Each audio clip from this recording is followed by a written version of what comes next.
अस्सलाम वालेकुम dear students. हम पिछले लेक्चर में देख रहे थे कि जब हम बात करते हैं रिसर्च डिज़ाइन की, कि रिसर्च हम किस तरह से कंडक्ट करेंगे, तो उसमें हमने दो चीज़ें देखी थी कि हमारे पास डेटा कलेक्शन के लिए प्राइमरी सोर्सेज भी हो सकते हैं और सेकेंडरी सोर्सेज भी हो सकते हैं।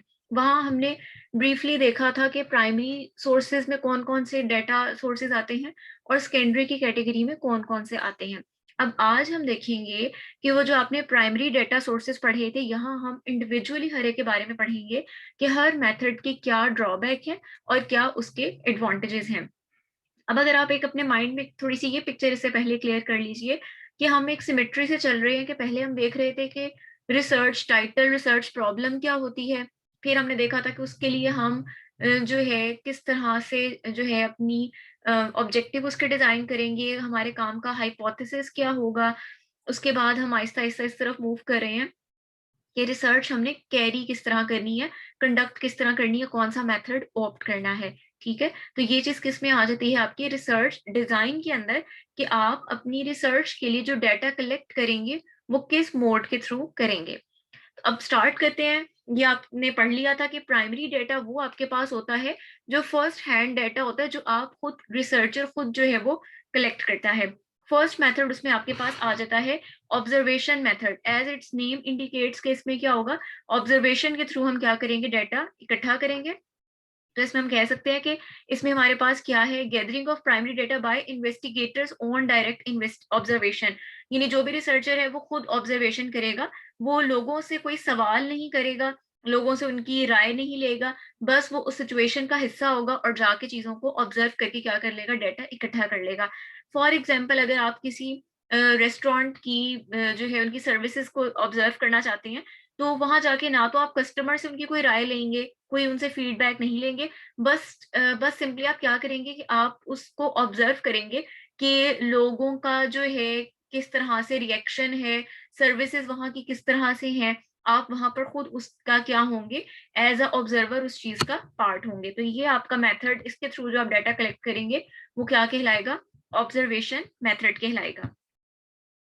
अब नेक्स्ट हमारे पास आ जाता है कि इससे जो हमारे पास क्या है कि इससे हमारे पास ये हर तरह की इंफॉर्मेशन मिलती है which people are normally unwilling और अनएबल टू प्रोवाइड। बाज़ औक़ात होता है कि अगर आप किसी से राय लें, तो हो सकता है कि वो राय ना दे, लेकिन आप वहाँ खुद उसका अगर हिस्सा हैं। फॉर एग्ज़ाम्पल आप किसी इंस्टीट्यूट में जाते हैं, आप वहाँ के स्टूडेंट से राय लेते हैं, वहाँ के कि लाइब्रेरी कैसी है, क्या हो सकता है कि वहाँ के स्टूडेंट्स जो हैं, वो सही आपको राय ना दें, ठीक है?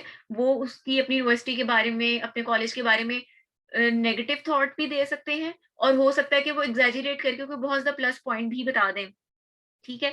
लेकिन अगर आप खुद वहाँ उसमें 2 या 3 दिन वहाँ स्टे करते हैं और ऑब्ज़र्व करते हैं कि वहाँ की लाइब्रेरी का क्या एटमॉस्फेयर है, वहाँ की लैब्स का क्या एटमॉस्फेयर है, तो आप क्या करेंगे, वहाँ से डाटा गैदर कर लेंगे। तो इसका एक फ़ायदा तो ये कि वो इन्फॉर्मेशन जो लोग नहीं देना चाहते, आप वो भी क्या करते हैं, ऑब्ज़र्वेशन के थ्रू गेट कर लेते हैं। नेक्स्ट आ जाता है कि ऑब्ज़र्वेशन किस-किस तरह की हो सकती है।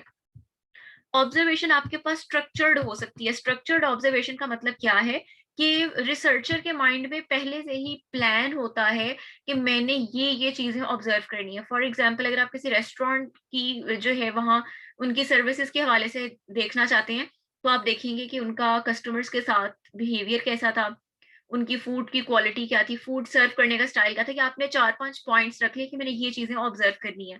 प्री प्लान्ड है, आपके माइंड में पहले से क्वेश्चंस रेडी है कि मैंने ये चीज ऑब्जर्व करनी है, तो ये ऐसी ऑब्जर्वेशन कहलाएगी स्ट्रक्चर्ड ऑब्जर्वेशन।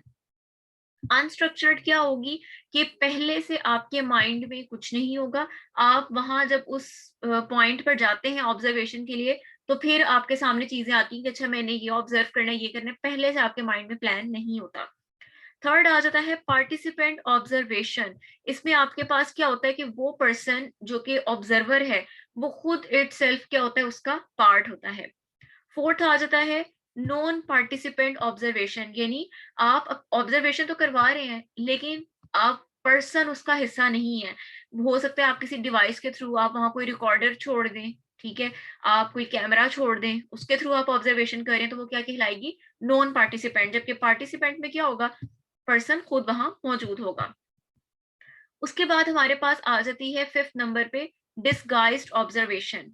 डिस्गाइज्ड ऑब्जर्वेशन में आपके पास क्या होगा, ये आपके पास इस तरह की ऑब्जर्वेशन आ जाएगी जिसमें आपके पास ऑब्जर्वर इस तरह से ऑब्जर्वेशन करेगा कि जो पार्टिसिपेंट्स हैं उनको या जिनको ऑब्जर्व किया जा रहा है उनको वो अनअवेयर होते हैं, उनको नहीं पता होता कि उनकी ऑब्जर्वेशन की जा रही है। अब हमारे पास आ जाती है कि ऑब्जर्वेशन मेथड की लिमिटेशंस क्या हैं, इसके ड्रॉबैक्स क्या हैं। तो सबसे पहले तो आ जाता है कि आप इसमें जो है लोगों की फीलिंग्स, बिलीव्स और उनके एटीट्यूड, उनके बिहेवियर के बारे में कोई इन्फॉर्मेशन नहीं ले पाते। और क्यों नहीं ले पाते? क्योंकि आप उनसे डायरेक्ट कम्युनिकेट नहीं कर रहे होते, और ये क्या है, ये एक एक्सपेंसिव मेथड है, क्योंकि ऑब्जर्वर को वहां पर जाके अपना टाइम स्पेंड करना पड़ता है। और उसके बाद नेक्स्ट हमारे पास आ जाता है सर्वे मेथड। सर्वे मेथड इसका मतलब क्या है कि जो रिसर्चर है वो जाकर सर्वे करेगा, वो सर्वे जो है क्वेश्चन आंसर्स की फॉर्म में हमारे पास होगा। सर्वे भी हमारे पास स्ट्रक्चर्ड भी हो सकता है और अनस्ट्रक्चर्ड भी हो सकता है। स्ट्रक्चर्ड का अगेन वही मतलब कि पहले से प्लान्ड क्वेश्चन होंगे, लिस्ट ऑफ क्वेश्चन उसके पास होंगे, जो हर रिस्पोंडेंट से वही 4 से 5 सवाल पूछेगा। जबकि अनस्ट्रक्चर्ड में क्या होता है, वो जब रिस्पोंडेंट से कम्युनिकेट करेगा, उसने एक जवाब दिया, फिर उसके बाद उसी जवाब से उसमें से मजीद कोई सवाल निकाल लिया। इट्स जस्ट लाइक दैट कि अगर मेरे पास सिर्फ 4 सवाल हो और मैं हर स्टूडेंट से वही 4 सवाल बार बार पूछूं, तो ये क्या होगा, स्ट्रक्चर्ड सर्वे की टाइप होगी। लेकिन अगर मैंने एक स्टूडेंट से पूछा कि उसको खाने में क्या पसंद है, उसने आगे से बताया कि अच्छा मुझे ये चीज पसंद है, मैंने उसमें उससे उसी के आगे से पूछा कि ये क्यों पसंद है, ये इस टाइप की हो तो आपको पसंद होगी, अगर इसकी इस वाली फॉर्म हो तो क्या आप वो खाना पसंद करेंगे। ये नहीं, मैंने क्या किया, जो वो आंसर दे रहा है उसी में से फर्दर क्वेश्चंस किए। तो ये क्या है, ये मेरे प्री प्लान क्वेश्चंस नहीं थे, ये चीज आपकी कहलाती है अनस्ट्रक्चर्ड सर्वे। एक और कैटेगरी है जिसके लिहाज से हम इसको डिवाइड करते हैं सर्वे को, वो आपका आ जाता है डायरेक्ट सर्वे और इनडायरेक्ट सर्वे। डायरेक्ट अप्रोच क्या है, the researcher ask direct questions about the behaviour and thoughts. जिस भी चीज के बारे में आप राय लेना चाह रहे हैं उसके बारे में आप डायरेक्ट क्वेश्चन करेंगे। जैसे why don't you eat at McDonald's, आपको इसमें घुमा के बात नहीं करते बल्कि स्ट्रेट आपके क्वेश्चंस होते हैं। इसके बरक्स अगर आप बात करें इनडायरेक्ट की, तो इनडायरेक्ट में आप क्या करते हैं, टेक्निकली अंदाज में क्वेश्चन पूछते हैं। जैसे the researcher might ask what kind of people eat at McDonald's. ठीक है, आप अपने आंसर को लेने के लिए सवाल क्या करते हैं, थोड़ा सा इनडायरेक्ट वे में पूछते हैं। एडवांटेजेस इस मेथड के क्या हैं, इससे जो है डिफरेंट काइंड्स ऑफ इंफॉर्मेशन आप इकट्ठी कर सकते हैं, क्योंकि आप लोगों से बराह रास्त क्या कर रहे हैं, कम्युनिकेट कर रहे हैं, क्विक है, लो कॉस्ट है as compare to observation and experimental method. Limitations इसकी क्या है कि आमतौर पर क्या होता है, रिस्पोंडेंट रिलक्टेंट होता है to answer the questions asked by unknown interviewers. अब मैं किसी से जाके क्वेश्चन पूछती हूँ, हो सकता है कि जो आंसर देने वाला है रिस्पोंडेंट है वो रिलक्टेंट हो, वो उनके जवाब देने के लिए इतना इजी या इतना कंफर्टेबल फील ना करे। ठीक है, एक ये चीज हो सकती है। हो सकता है वो सोचे कि नहीं, ये मेरा कॉन्फिडेंशियल है, प्राइवेट क्वेश्चन है, वो उनके आंसर ना करना चाहे। फिर जो लोग बहुत ज्यादा बिजी हैं, आप उनसे कहेंगे कि मेरा इसका आंसर दे, सिर्फ आपके 10 मिनट्स लगेंगे, लेकिन वो इसको रिस्पॉन्ड नहीं करेंगे। फिर इसके अलावा आ जाता है कि आपके पास जो है बाजुकात ये भी हो सकता है कि लोग जो है, फॉर एग्जाम्पल मैं आपसे पूछती हूँ कि आप मैकडोनल्ड कितनी दफा पर मंथ खाते हैं, हो सकता है आप एक भी दफा ना खाते हो, बट आप मेरे सामने इंटरव्यूअर के सामने पोस्ट करना चाहें कि नहीं मैं मंथ में 4 बार खाती हूँ, मैं 2 बार खाती हूँ। ठीक है, तो ये भी हो सकता है कि बाजुकात रिस्पोंडेंट बिला वजह प्लेजेंट आंसर देता है, कि नहीं ऐसे आंसर दे देता है जो कि एक्चुअल में एग्जिस्ट नहीं कर रहे होते। unable to answer because they cannot remember or never gave a thought to do to what to do and why। बाजुकात ये भी हो सकता है कि रिस्पोंडेंट जो है वो आपके सवाल का आंसर ही नहीं कर पाता क्योंकि उसके बारे में कोई थॉट ही नहीं होती। और फिर वही वाली बात कि बाजुकात रिस्पोंडेंट ऐसा आंसर दे सकता है कि खुद को ये शो करने के लिए कि मैं बहुत ज्यादा स्मार्ट हूँ, मैं वेल इन्फॉर्म्ड हूँ। ये नहीं, कहने का मकसद ये है कि इन बातों की वजह से हो सकता है कि जो आप डाटा इकट्ठा करें वो रिलायबल ना हो, उसमें जो ऑथेंटिसिटी है वो थोड़ी सी क्या हो जाती है, कम हो जाती है। नेक्स्ट हमारे पास मेथड आ जाता है कॉन्टेक्ट मेथड। कॉन्टेक्ट मेथड हम किस तरह से लोगों से, रिस्पोंडेंट से कॉन्टेक्ट कर सकते हैं, via emails, via telephones and personal interviews. अब मेल आप क्या करेंगे, मेल में आप उनको क्वेश्चन सेंड करेंगे। क्वेश्चंस क्या होंगे, आपने पेपर पे क्वेश्चनियर बनाया होगा, आगे भी डिटेल में देखते हैं कि क्वेश्चनियर क्या होता है। क्वेश्चनियर ईमेल करने के एडवांटेजेस क्या हैं? Can be use to collect large amounts of information at a low cost पर रिस्पॉन्डेंट। इसके लिए आपको कहीं जाना नहीं है, आपको जस्ट ईमेल करनी है। तो आपने अगर एक वर्ड की फाइल पे क्वेश्चंस रेडी किए तो वो आपने सिंपली क्या करने हैं, लोगों को ईमेल कर देने हैं। So it's a low cost method है। फिर इसमें आप जो है रिस्पोंडेंट के सर पे तो नहीं खड़े हुए, ठीक है ना, उसको आइडेंटिटी पता है कि आप कौन है। तो रिस्पोंडेंट क्या करता है, बिल्कुल ऑनेस्टली आंसर कर देता है। फॉर एग्जाम्पल, आप कोई गूगल पे फॉर्म फिल कर रहे हैं, आपको नहीं पता कि मतलब मेरे पास तो सबमिट होकर आएगा, मुझे नहीं पता कि ये रिस्पोंडेंट कौन था, फिल करने वाले का ईमेल नाम पता मुझे नहीं पता। और आपको ये बात मालूम है कि मैं जो भी इसमें आंसर लिखूंगा उसको मैं नहीं पता, इंटरव्यू लेने वाले को या जो क्वेश्चनियर जमा करने वाला है उसको नहीं पता कि मैं कौन हूँ। तो इस सोच के तहत वो बंदा क्या रहता है, ऑनेस्ट रहता है, जो चीज जैसी एक्चुअल में होती है वैसे ही आंसर देता है। इसमें कोई इंटरव्यूअर इन्वॉल्व नहीं होता कि रिस्पोंडेंट के आंसर जो है उनमें बाइसनेस आ जाए।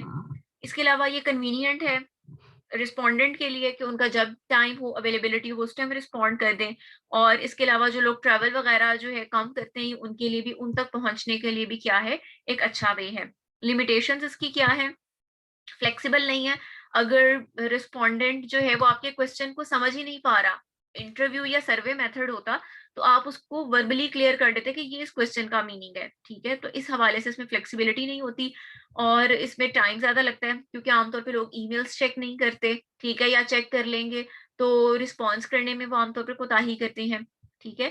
रिस्पॉन्स रेट इसकी वजह से क्या होता है, कम होता है। Researcher has no control over who answers. मैंने 10 लोगों को ईमेल भेजी है, ठीक है। अब मैं उनको जबरदस्ती तो नहीं पकड़ के कह सकती कि आपने मुझे इस ईमेल को रिस्पॉन्ड करना है, हो सकता है उसमें से 5 रिस्पॉन्ड करें, ठीक है। तो रिसर्चर का इस बात पर कोई इख्तियार नहीं होता, कंट्रोल नहीं होता कि कितने लोग उसको रिस्पॉन्ड करेंगे। नेक्स्ट आ जाता है टेलीफोनिक इंटरव्यू भी आप कर सकते हैं। क्विक मेथड है, मोर फ्लेक्सिबल है क्योंकि आप इसमें इंटरव्यूअर क्वेश्चंस को एक्सप्लेन कर सकता है जो क्वेश्चन रिस्पोंडेंट को क्लियर नहीं होते। और इसके अलावा अगर रिस्पोंडेंट किसी क्वेश्चन का आंसर नहीं करना चाहता तो उसको हम स्किप कर सकते हैं। सैंपल कंट्रोल आप अपनी मर्जी से देख सकते हैं कि मैंने कितने लोगों से जो है वो आंसर कलेक्ट करना है। और ये ईमेल की निस्बत क्या होता है, थोड़ा सा फास्ट वे है क्योंकि लोग जो हैं वो मोबाइल फोन पे, टेलीफोन पे कंपैरेटिवली ज्यादा जल्दी रिप्लाई करते हैं compared with the emails. Drawback इसके क्या है कि इसमें कॉस्ट हाई है, आपको सबसे जो है वो टेलीफोन पे राब्ता करना पड़ेगा। कुछ लोग जो हैं वो अपने पर्सनल क्वेश्चन, अगेन वही बात आ गई कि पीछे उसमें जब आप उनसे फिल करवाते हैं ईमेल पे तो आप उसके सर पे नहीं है, वो ऑनेस्टली रिप्लाई करते हैं। लेकिन इसमें अगेन वही बात कि हो सकता है वो कुछ क्वेश्चंस को आंसर ना करना चाहे क्योंकि वो अब आप उसे डायरेक्टली कम्युनिकेट कर रहे हैं। इसके अलावा ये भी हो सकता है बाजुकात के जो इंटरव्यू करने वाला है उसके सवाल पूछने की टोन कैसी थी, उसकी वजह से हो सकता है रिस्पोंडेंट अपना आंसर जो है वो चेंज कर ले। इसके अलावा क्या है, डिफरेंट इंटरव्यूअर्स में interpret and record response in a variety of ways. एक बंदे ने जवाब दिया है रिस्पोंडेंट ने, हो सकता है कि मेरी सुनने वाले की, इंटरव्यूअर की, उस जवाब को रिकॉर्ड और उससे मीनिंग निकालने का अंदाज कुछ और हो और दूसरे रिसर्चर का कुछ और हो। तो इससे भी क्या होता है कि हमारे पास जो है वो इस तरह से जो है वो थोड़े सा डेटा की कलेक्शन में ड्रॉबैक ये आ जाता है। नेक्स्ट हमारे पास मेथड आ जाता है पर्सनल इंटरव्यू। पर्सनल इंटरव्यू बहुत ज्यादा फ्लेक्सिबल वे है, इससे आसानी से हम डेटा जो है वो गैदर कर सकते हैं, यानी हम फेस टू फेस इंटरव्यू करेंगे और इसमें हम उसको गाइड कर सकते हैं रिस्पोंडेंट को कि हम इस बारे में ये पूछना चाह रहे हैं, सारा जो है वो इशू आसानी एक्सप्लोर हो सकता है। अब जो पर्सनल इंटरव्यू है वो दो तरीकों से किया जा सकता है, इंडिविजुअली यानी हम हर एक शख्स से इंडिविजुअली कर लें, और ग्रुप की फॉर्म में हो सकता है कि हम जो है 7 या से 8 लोगों का ग्रुप बना ले, उनसे हम क्वेश्चन आंसर करें उस स्पेसिफिक टॉपिक के हवाले से। उसके बाद आ जाता है कि अब इसमें देखते हैं कि इससे आपके कहाँ कहाँ ये यूज होता है। आमतौर पर टूरिज्म रिसर्च में यूज होता है। Allow researcher to reach known people in a short period of time, only method of reaching people whose names and address are unknown, involve talking to people at homes, offices, on the street और in shopping malls. आप किसी भी जगह पे भी जाके interview जो है वो कंडक्ट कर सकते हैं और आप कम टाइम के अंदर जो है वो लोगों से जो है वो कम्युनिकेट करके उनके बारे में जान सकते हैं। अच्छा, अब इसमें हमारे पास क्या है कि हमें जो है जो इंटरव्यू देने वाले हैं, इंटरव्यू इस कोऑपरेशन जरूरी है। अगर वो कहते हैं कि हमारे पास टाइम नहीं है, तो फिर उनकी कोऑपरेशन के बगैर इंटरव्यू लेने वाला कुछ भी अपना डाटा इकट्ठा नहीं कर पाएगा। और टाइम इसके लिए जो है वो चंद मिनट से लेकर कई घंटों तक भी हो सकता है।